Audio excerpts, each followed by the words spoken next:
कड़ी में हम आगे भारत और चीन के बारे में अध्ययन करेंगे कि भारत और चीन का रिश्ता किस तरह से है और उनके प्रमुख विवाद के प्रमुख कारण क्या है। तो भारत और चीन का संघर्ष दो समस्याओं से संबंधित है। भारत और चीन के बीच जो युद्ध होते हैं, उनके पारस्परिक मतभेद पाए जाते हैं, उसका प्रमुख कारण है सीमा विवाद और तिब्बत का दर्जा। ये दो समस्याएं जो हैं वो प्रमुख हैं। भारत और चीन में जो सीमा विवाद है वह अक्साई चीन और मैकमोहन रेखा क्षेत्रों से संबंधित है। चीन का दावा है कि अक्साई चीन और मैकमोहन रेखा के दक्षिण की ओर का प्रदेश अर्थात अरुणाचल प्रदेश चीन का भूप्रदेश है। अर्थात चीन जो है वह इस पूरे क्षेत्र की मांग चीन करता है। यहाँ पर अरुणाचल प्रदेश है, तो अरुणाचल प्रदेश यह जो भाग है अरुणाचल प्रदेश जो कि भारत का पूर्वी भाग है, तो वह इस तरह से मांग करता है कि ये पूरा भाग जो है यह चीन का है।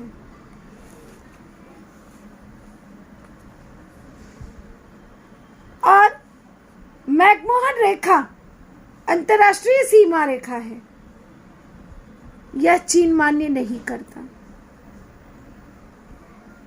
मैकमोहन रेखा अंतर्राष्ट्रीय सीमा रेखा के अंतर्गत आता है, यह चीन को बिल्कुल मान्य नहीं है।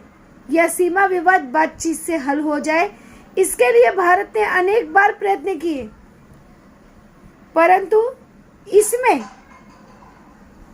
उन्हें कोई सफलता नहीं मिली। वर्ष 1962 में चीन ने भारत पर आक्रमण किया और इस प्रकार से पारंपरिक दृष्टि से तिब्बत एक स्वायत्त क्षेत्र था, एक स्वतंत्र क्षेत्र था, परंतु चीन द्वारा उस प्रदेश में लगातार अपनी सैन्य शक्ति बढ़ाते रहने से तिब्बत ने दलाई लामा ने भारत में राजाश्रय लिया और यही मुद्दा दोनों देशों के बीच के विवाद का एक कारण बना। ये दलाई लामा व्यक्ति का नाम है जो कि तिब्बत का रहने वाला था। उसने भारत में आकर आश्रय लिया, जिसके कारण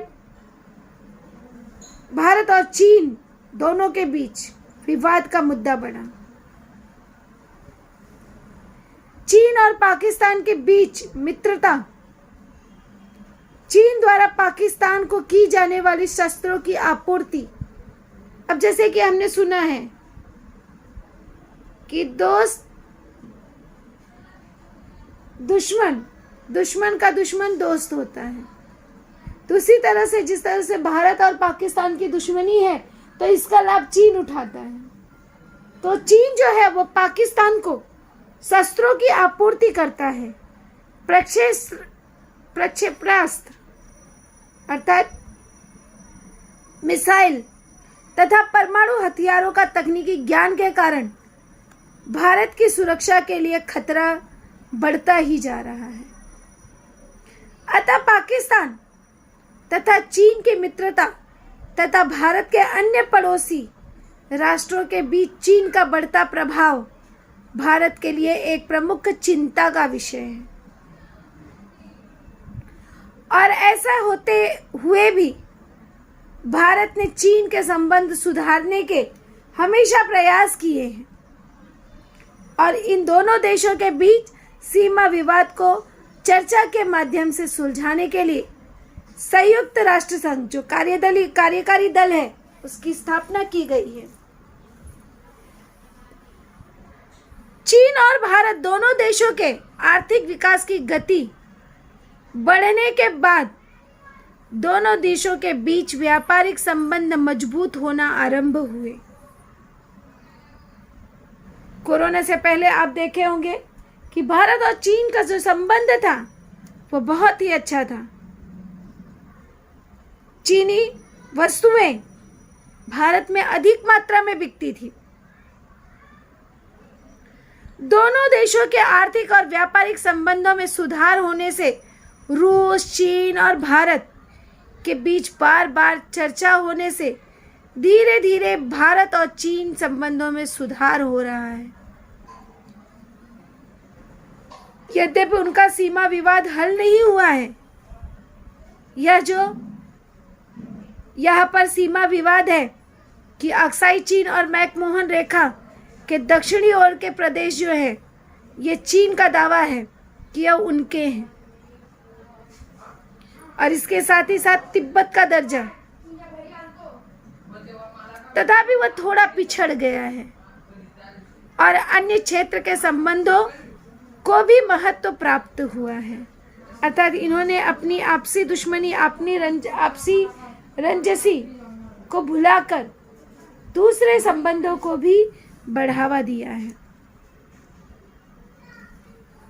इसी क्रम में हम देखेंगे भारत और अन्य पड़ोसी राष्ट्र।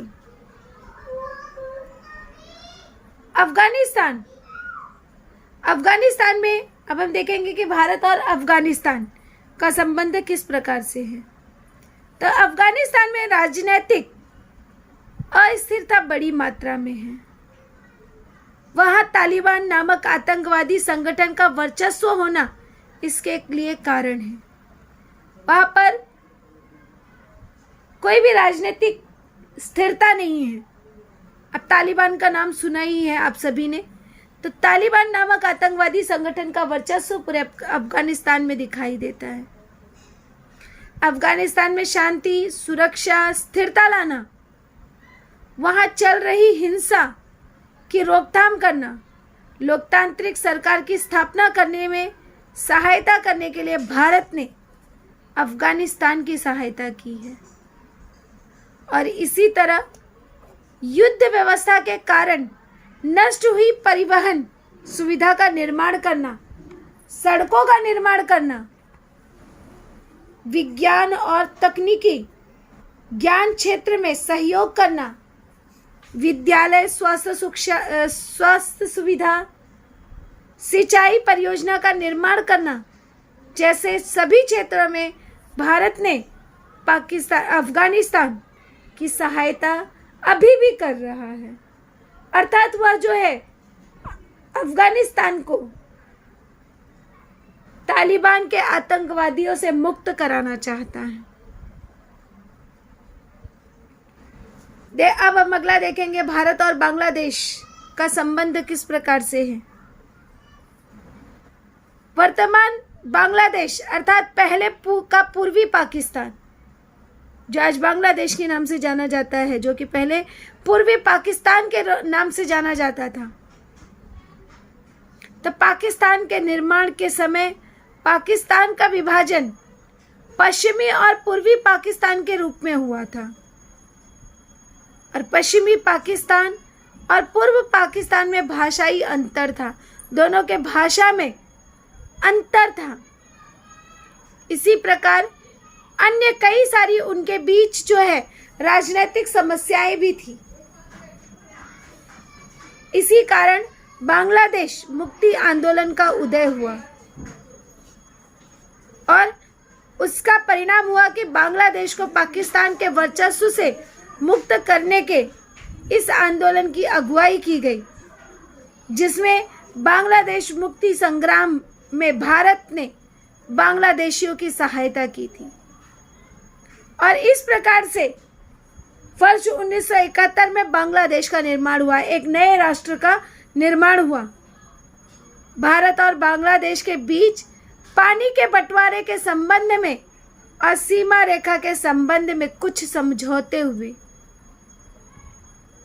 फिर भी उनके बीच चल रहा संघर्ष समाप्त होकर उनमें व्यापारिक संबंध बढ़ना आरंभ हो चुका है। इनके बीच के जो विवाद थे उसे पूरी तरह से नष्ट किया गया और उनके बीच के व्यापारिक संबंधों को बढ़ावा मिला है। कड़ी में हम जो है भारत और श्रीलंका के बारे में पढ़ेंगे, उनके संबंध के बारे में। पड़ोसी अक्सर झगड़ा करते हैं किसी न किसी कारण को लेकर। तो श्रीलंका अपने पड़ोसी राष्ट्र श्रीलंका के साथ भारत के बहुत ही मैत्रीपूर्ण संबंध हैं, मित्रता जैसा व्यवहार है। श्रीलंका में रहने वाले तमिल और श्रीलंका सरकार के बीच चले संघर्ष के कारण वर्ष 1985 के बाद श्रीलंका में राजनीतिक अस्थिरता का निर्माण हो गया था।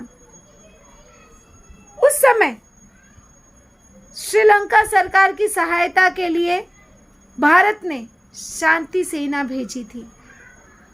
सागरीय क्षेत्र में सुरक्षा की दृष्टि से श्रीलंका के साथ मित्रतापूर्ण व्यवहार है। तो भारत और श्रीलंका का संबंध बहुत ही अच्छा है। अब इसी कड़ी में हम देखेंगे नेपाल के साथ भारत का किस तरह से व्यवहार है। तो नेपाल और भूटान, अब नेपाल और भूटान आप देख ही रहे हो, ये रहा नेपाल भारत का यहाँ पर उत्तरी पूर्वी पड़ोसी देश। तो नेपाल और ये रहा भूटान। नेपाल और भूटान चारों ओर से ये जो है पर्वतीय भूभाग से घिरे हुए देश है। उसकी सीमाएं भारत और चीन से जुड़ी हुई हैं, अर्थात दक्षिण में वह भारत से जुड़ा हुआ है और उत्तर में वह चीन से जुड़ा हुआ है। भारत और नेपाल के बीच मैत्रीपूर्ण संबंध के नींव वर्ष 1950 में हुए भारत नेपाल मित्रता समझौते द्वारा रखी गई। तो यहाँ पे एक प्रश्न बनता है, भारत और नेपाल के बीच मित्रतापूर्ण संबंध या मैत्रीपूर्ण संबंध की नींव कब रखी गई? तो वर्ष 1950 में भारत नेपाल मित्रता समझौते के द्वारा रखी गई। इस समझौते से नेपाल के नागरिकों को भारत में आसानी से न केवल प्रवेश की अपितु सरकारी नौकरी और उद्योग करने की भी अनुमति अर्थात लाइसेंस मिल गया। नेपाल के राजतंत्र था, नेपाल में राजाओं का राज्य था। वर्ष 1990 में नेपाल ने लोकतंत्र की दिशा में कदम बढ़ाया, अर्थात उन्होंने राजतंत्र को समाप्त करके लोकतंत्र की ओर बढ़ावा दिया।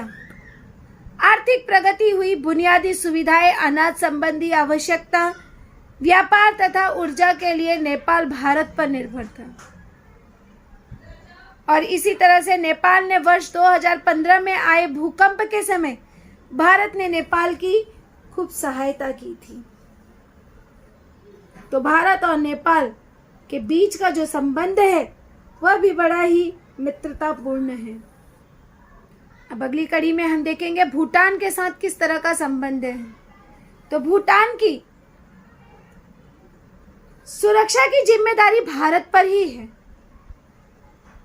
भूटान में पानी का प्रचंड स्रोत है और इस पानी का उपयोग कर बड़ी मात्रा में बिजली निर्माण करने की परियोजना में भारत ने सहयोग दिया है।